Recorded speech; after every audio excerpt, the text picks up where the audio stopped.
Hello and welcome. This is Carrie from Parenting Genie, your go-to source for all things parenting, from the joys of pregnancy to the challenges of raising a vibrant 5-year-old. Every Tuesday we dive deep into pregnancy, and then on Thursday we switch gears to cover everything about parenting. Rest assured, we're committed to providing you with loads of insights and expert advice every week. Okay, good morning, everyone. It's Carrie from Parenting Genie. Hope you're all having a wonderful day. I've been really excited about today's podcast. We have a financial coach joining us today to discuss managing finances during maternity leave and upon returning to work. So let's all give a very warm welcome to Lexi Smith. Hi, Lexi. Hello, thank you so much for having me. A pleasure. And thank you for taking the time out of your day. We really appreciate it. That's So, okay. I think that parents have enough to worry about. Money should not be one of them. Oh, I know. Well, it is a big stress for a lot of families. But before we dive into all the financial talk, can you tell us a fun fact about yourself? Oh, fun fact. I was born in Sweden, Wow, and I hate hot coffee but love cold coffee. that's Cheap. weird. There you go. Okay. Well, what's the best piece of financial advice you've been given personally? That is a really hard one to answer. I grew up as an only child, and so my parents spoke a lot to me about money. So I don't necessarily think it's one particular piece of advice, but the constant discussion and communication and open dialogue about money is a really Mm, big thing for me. yeah, that's good. Wow, wonderful. Well, Lexi, we'd love to hear about how families can navigate finances during maternity leave. But could you please outline some financial challenges parents face during maternity leave? Well, I think the main one that everyone's quite familiar with is dropping most of the time down from two incomes to one, Mm, or reduction in income if we're looking at like some paid parental leave. But that's a really big deal, particularly if a family is perhaps living week to week already and then their income. yeah. So that can be really tricky, especially with the added cost of Mm, another person in the family. exactly. What steps do you recommend before maternity leave? What can people do to sort of manage their finances before going on maternity leave? What not to do is dig your head in the sand about it. Just being really clear on where you stand. Knowledge is power. And if you can make some changes while you are still working, potentially while you are pregnant, then you can set yourself up for a less stressful maternity leave and potentially have a little bit more choice around when you choose to go back to work, if that's what you're doing. Do you find a lot of families are stressed around finances when, they are going on to maternity leave and dropping to one income? Well, it's the unknown, isn't it? It's everyone's situation is certainly different, but the impact of inflation is really hitting everyone hard. And It so is, to then yes. add maternity leave on top, it Mm. means that the money has to stretch further, doesn't it? It sure does. Yes. How can parents plan for unexpected costs? A cash flow buffer, or also known as an emergency fund, is really important. And I think in maternity leave, there's really two uses for that. One is to potentially supplement the loss of income if your expenses are higher than the income that you're otherwise receiving, so that you've got a bit of a buffer to draw down on during maternity leave. Mm. And then the other one is to have an emergency fund for those actual emergencies that you were not expecting. Yeah. So it's about being really mindful and intentional with spending in the lead up to maternity leave, and then also continuing that in maternity leave. And I know easier said than done Yeah. sometimes, Yeah. but the That's grass is green the way you water it, and paying attention to these things can make a really big difference. I agree. I think it's really important to have that little emergency fund tucked away. So to create emergency fund, families really needing to be mindful of putting a little bit of money away each sort of pay over time to create Yeah. an emergency fund. Just earning more than you're spending, and doing something with the difference and tucking that away. Quite often, I see people saving money, but then transferring that back out of savings. So that's not Mm, going to, over the long term, build that emergency mm, fund. And if things are tight, if you're not able to, have anything left over to stick in an emergency fund, what are we in control of? What can we change? I always say there is a limit to how much you can reduce your expenses. Like you still need a roof over your head, That's buying right. food, all those Yeah. things. There is no limit to what you can earn. Obviously, money is not everything. Kids are Yeah. only little ones. You can always get more money. You can't get more time. But if you can do these things maybe even before pregnancy or early in pregnancy, that will make future you thank you when you do have a little bit of a buffer that you've put together. Yeah, great. What are some common mistakes you see parents making during maternity leave? Buy now, pay later is a pretty big one. That's a Yeah. bit of a slippery slope. They market it, of course. I'm talking about things like Afterpay. They market it as a budgeting tool. I have seen cases where someone on maternity leave, a quarter of their household income was going towards buy now, pay later. It's such a trap, isn't it? It's a Yeah, trap. so it's hard to get out of as well.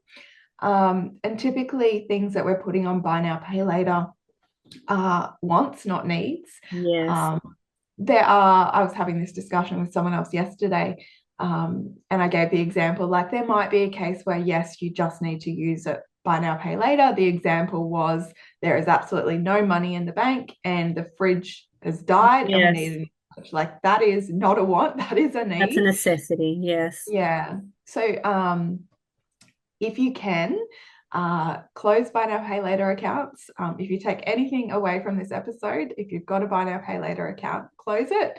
Banks don't like to see them either. So if you're applying for a loan, it's not on very favorably. No. Other things is where people have a credit card and they might be paying interest on that credit card, but they also have some money in the bank that they could actually use to pay that off. What do you think of credit cards generally? Are they a trap as well? I am not completely anti-credit card. The reason being is I do use one myself. I have never paid $1 interest though. It is paid off in full each and every month. Yes. So it depends on your experience and how disciplined that you can be with that. But in relation to credit card interest, if you're paying it, credit card's probably not the right option for you. Yeah. And I would say you're really managing the limit that you have on the credit card as well, because yeah, of course, that can just really blow out as well. Yeah. And then for anyone with a mortgage, if they've got an offset account, actually using that offset account, I quite often see savings outside of an offset account because I think, we can earn a bit of interest over here, but they're paying more interest on the home loan. So being mindful of things like that as well. Yeah. Wow. Many parents grapple with the decision whether to return to work part-time or full-time, mainly due to childcare costs. Can you break down the childcare subsidies between the full-time and part-time? So the childcare subsidy is based on income. So the more that you're earning, the less subsidy you're going to receive. I quite often do calculations for my clients whereby we look at, well, if you return 2 days a week, this is what your subsidy would be. This is what your childcare cost would be. 3 days, this is what it looks like, all the way up to 5 days. Yeah. Things like, and not so much in relation to childcare subsidy, but other things to do with cash flow. Instead of having one parent home full-time and the other working full-time, what does it look like if you're both part-time as an alternative? Yeah, great idea. Looking at pros and cons to lots of different options to really empower parents to make a decision on what's right for them. Because there is no just right way to do it. It's what's right. Each family is very different. That's right. Yeah. Wow. And just on that childcare subsidy, something that not all that many people are aware of, and it doesn't apply to that many people either, but where you've got 2 kids in childcare, you do get a higher subsidy for the second child, depending on your income. When that older child goes to school, there is a period whereby you can still get the higher subsidy until that older child turns 6. Okay. And so if you're not using after school care or before school care, there may be an opportunity to still enroll that child and maybe send them for half an hour once a term. Like it doesn't need to be a big thing if you're not otherwise needing that care. Mm. But it does mean you'll get the higher subsidy for your younger child who is in childcare. And that can make a really, really big difference to financials. Oh, definitely. What are you finding a lot of parents are doing now in terms of with the childcare? So are they usually like one parent working full time, one parent staying home, or are you finding that, like you just said, both of them are working part time? What are parents generally doing today? We quite often see one full time and one either at home or part time. Yeah. It's a lot to have young kids. I've got a 4-year-old and now 8-year-old, just Oh, turned wow. 8. Mm, So I am in it. I yes. understand that Yes. having two full-time parents is a lot, Mm, um, particularly at that age.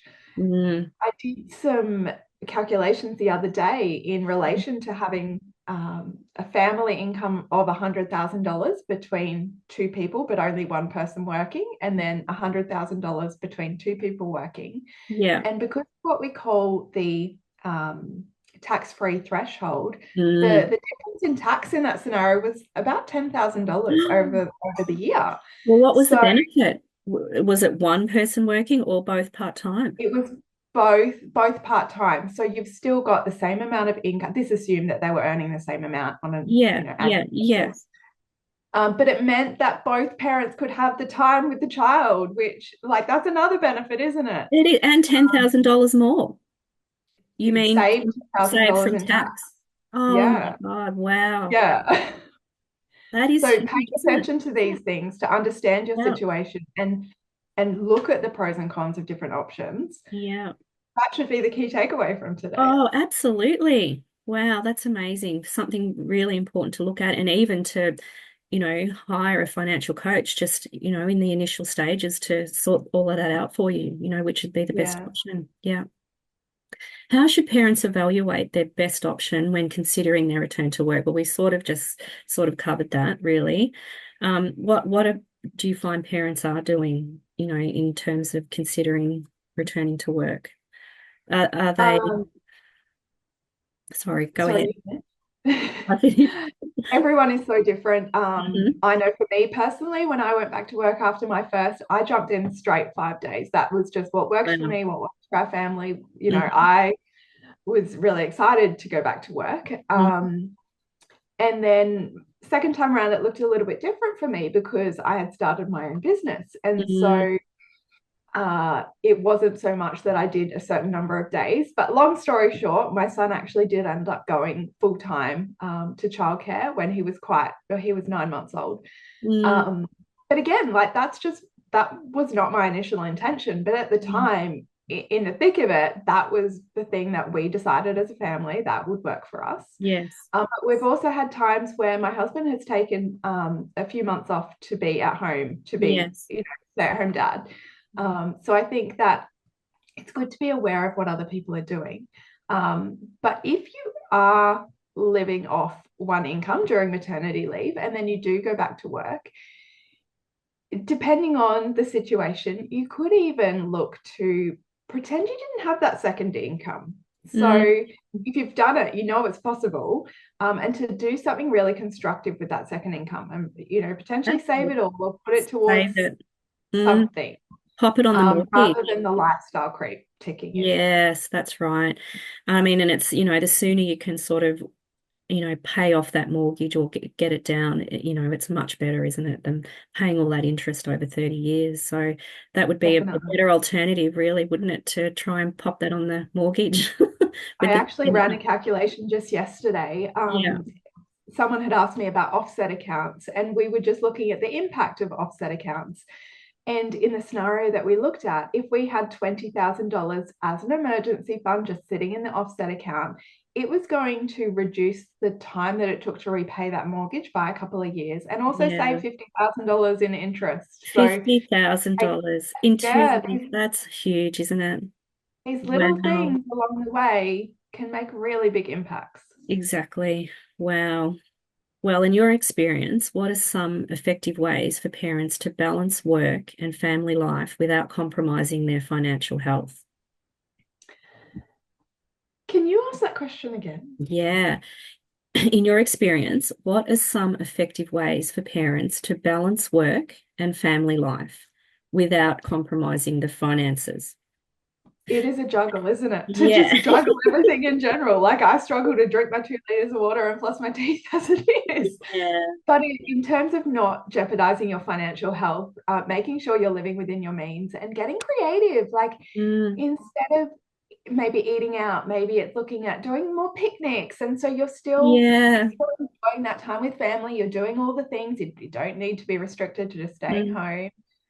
But yeah, really being creative with how you spend your time and how you spend your money and seeing if there's way that you can still get what you want, but mm. not have to pay as much or not have to pay for it at all. Might be going to the library to get books instead of buying them, or That's a great inviting one, isn't yourself it? to friends' houses to eat. Yeah, yeah, that's Of right. course, repaying the favor later on, but just Yes, getting yeah, really creative with things.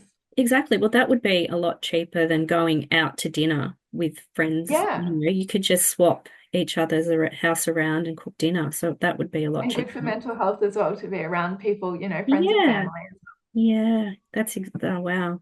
So just tell us a little bit about your background and how you came in to be a financial coach and, all of that. It started a long time ago when I was at school. I decided I wanted to be a financial planner when I was in year 9 or 10 at school. Wow, that's good. You knew what you wanted Yeah, to do, you focused. long story short, what I thought I was getting myself into and what financial planning actually was were two quite different things. So, financial planning is very, very valuable, but it's very focused on superannuation and Mm, insurance and investing. Whereas what I love to do is the everyday money management, the cash flow, the yes. income, the Hmm. expenses, all of that stuff, all Mm, the good stuff. yeah. And so after working in financial planning for 10 years, I decided to sidestep into financial coaching, which is so new in Australia. It's incredibly Mm. popular overseas, but like Oh, most is it? things, Okay. Australia's a little bit behind. Yeah, we are a little bit behind. So financial coaching is more accessible to Mm. families than financial advice. I do coaching for $19.95 per week. I also have one-off meetings for those who just want a bit of a sounding board, make sure they're on the right track. So Mm.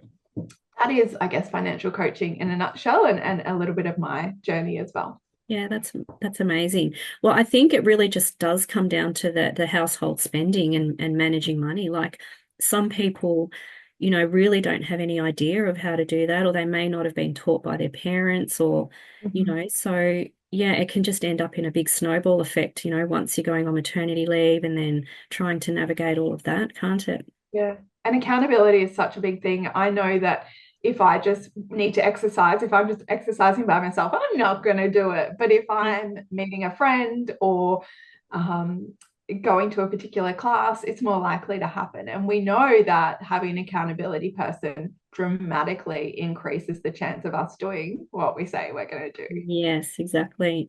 And I think today in our society, we seem to think that, if we want something, we can just go and have it, without Mm, thinking about the impact or the ramifications of all of that.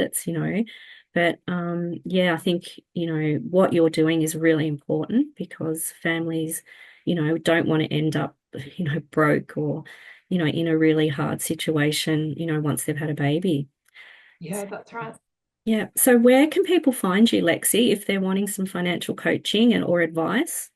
Yeah. My website, moneyvine.com.au, because money Mhm. doesn't grow on trees. Yes. And on Instagram, I'm relatively active, moneyvine.au. Hmm. Great. Well, everyone, it's been a pleasure having Lexi on our podcast today. And again, thank you so much, Lexi, for coming on and joining us today.